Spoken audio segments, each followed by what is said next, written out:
You just told your players that there's a horde of large, fast-moving, flightless birds charging down the main street of the town straight towards them. The fear on their faces turns to glee as you point out that there seems to be a ballista-laden cart nearby and ready to go as well. The bard starts strumming the doom music on their lute, and the party is off. They've studied the books as well as the blade, and they know an emu war when they see one. So, if you want to bring a little bit of real-life history into your D&D games, then I've got your back. This is Tuna's Canned Encounters, serving up whatever was in those antique cans from the back of the pantry. This time we've got a can of axe beaks. These birds from the back of the 5e monster manual are large with a mean attitude twice that size. Aside from being fairly weak at CR 1/4, their beak fits their name, or is it the other way around? Either way, their weakness is our gain, as that means we can throw probably too many of them at our players. We join our heroes as they're picking up a cart with a mounted autoballista that the local government is loaning to them.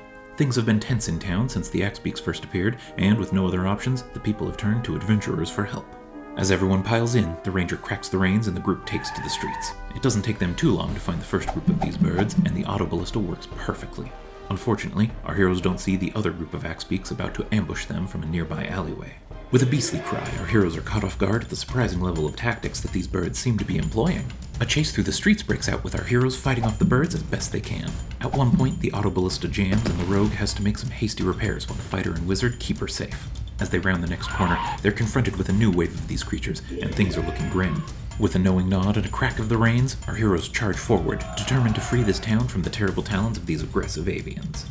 So how do you run something like this? I know I touched on the idea of using waves or minions earlier, so let's look at how that works. When I run wave-based combats, I try to make sure that there's the right amount of pressure on the players. You should be aiming for something like they're making progress but are quickly running out of resources. And that they have a clear, solid end goal to work towards. The goal is the most important one in my opinion, as if there isn't one, then things turn to a slog as soon as people realize they aren't making any progress. With a clear goal to work towards, all you really need to do is just control the flow of the monsters to make sure the pressure is kept up. Basically, look at the monster, get a gauge of how quickly your players will be able to take it down, and then use enough of them so that there are some left every round or two. Just add more at the top of the round as needed. Of course, if you don't like waves, then you can always turn to minions. If you want to know more about the way I create and run minions, then check out the Minion Rules video over on Matt Colville's channel, linked in the description. I think minions make for the perfect blend of hordes of things and wave-based combat with lower CR creatures. Now go forth and turn actual historical events into weird encounters for your games. I think axebeaks make a great stand-in for emus, but if you don't want to use axebeaks, you do have the option of turning towards kobold press for things like the terror bird or war ostrich. Both are a higher CR than axebeaks and make a perfectly fine stand-in. If you liked this encounter, then a like would be appreciated, and of course, if you have questions, suggestions, and all that, then you can find me in the comments below. With that, thanks for letting me talk at you all.